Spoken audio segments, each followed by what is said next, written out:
कंचन की बेटी ऋषि की शादी कहीं नहीं हो रही थी। एक तो ऋषि मोटा, ऊपर से कमाई भी कोई खास नहीं।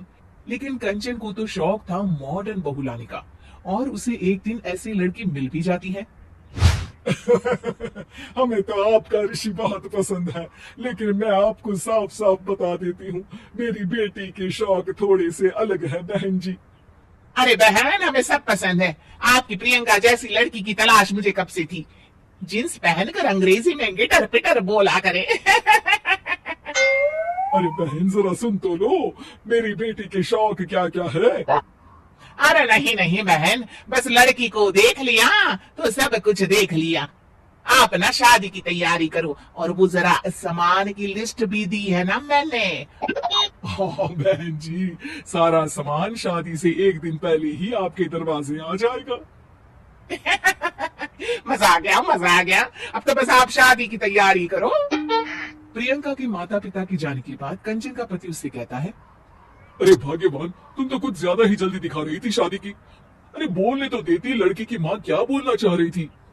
अरे आप चुप रहिए जी, कुछ पता भी है आपको, बस मुफ्त में बोले जा रहे हैं। मेरी दोस्त शशि की बहू देखी, लंबी पतली और पढ़ी लिखी, हजारों में कमाई और संस्कारी भी। अरे पर जब वो मेरी बहू देखेगी तो जल भून जाएगी। लेकिन तुम तो शादी ऋषि के लिए कर रही हो ना, या शशि के लिए। तुम्हारा लड़का कुछ कमाता भी नहीं है, और शरीर भी भगवान की दुआ से फूलता ही जा रहा है। फिर बोले आप हैं, फिर बोले आप। मैंने कहा ना, प्रियंका जैसी जींस पहनकर अंग्रेजी झाड़ने वाली बहू किस्मत वालों को ही मिलती है। चुप रहिए आप।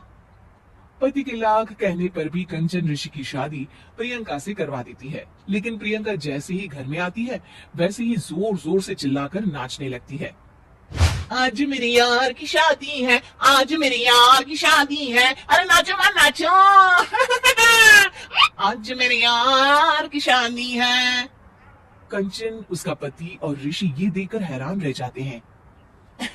लग रहा है बहू को शादी की बड़ी खुशी है। हाँ हाँ, बहू क्यों नहीं, हम भी नाचेंगे। अरे नाचो नाचो जी, मुंह क्या देख रहे हो, चलो चलो नाचो, बहू कह रही है। कंचन ये कहकर प्रियंका के साथ नाचने लगती है। ऋषि और उसके पिता वहां से चले जाते हैं। अगले दिन कंचन अपनी सहेलियों को प्रियंका से मिलवाने के लिए घर बुलाती है, जहाँ शशि भी आती है। अरे शशि, कैसी हो?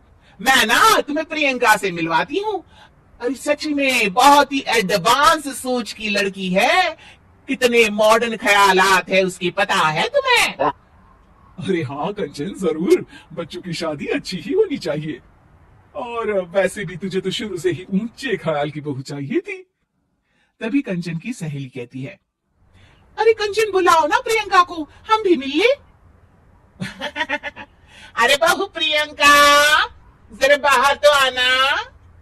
कई बार आवाज देने के बाद भी प्रियंका बाहर नहीं आती है, तो कंचन को बुरा लग जाता है।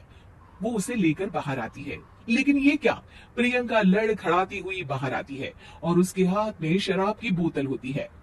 हालांकि शराब पीना स्वास्थ्य के लिए हानिकारक होता है, और ये हमारी किडनी के लिए बहुत ही खतरनाक है। लेकिन कंचन की बहू प्रियंका पूरे नशे में होती है। अरे इतने सारे लोग।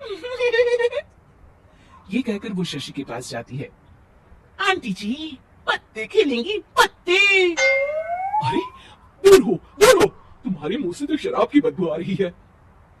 अरे कंचन, माना तुम्हें मॉडर्न बहू चाहिए, लेकिन आधुनिकता का मतलब ये तो नहीं ना। बुरा न मानना कंचन, तुम्हें पता था कि तुम्हारे बेटे की कमाई और शरीर दोनों ही ठीक नहीं है, तो तुम्हें उसी हिसाब की लड़की से शादी करवानी चाहिए थी। ऐसा कहकर सभी औरतें वहां से चली जाती है।